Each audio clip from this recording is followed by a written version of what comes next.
I wonder what the year 2020 means to you now, and perhaps how you'll look back on it in 1 or 5 or even 10 years' time. Collins English Dictionary last week announced their word of the year, and I bet you can guess. Yes, it's lockdown.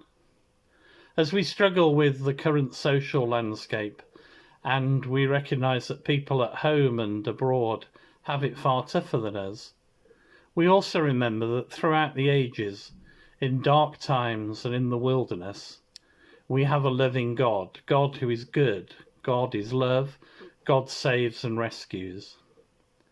In today's verse, we've got Jonah having a major, even if short, lockdown. Imagine what it was like for him inside the fish. It's a tight spot, cold and dark. He's no doubt being battered by rotting food, stomach acid, digestive juices. He's trapped, confused and scared.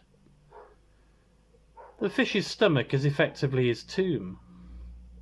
Now if we read on into chapter 2, we see that Jonah prays. He clings to God. He lets God go about his work. And in the dark times and dark places, God does a new thing. We know that God's love will not let us go. It changes us. It makes us new. With God, the tomb becomes a womb.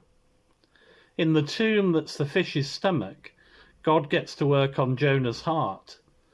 And although being rescued can be painful, we see Jonah emerge into a new life. His broken heart is moulded, transformed and mended.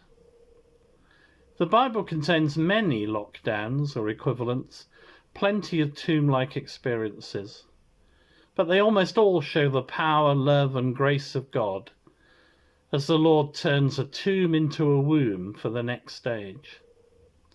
Our supreme example, of course, is Jesus, dead and in the tomb one day, conquering death and emerging on the third day triumphant, bringing in the kingdom of God, the time of the new covenant.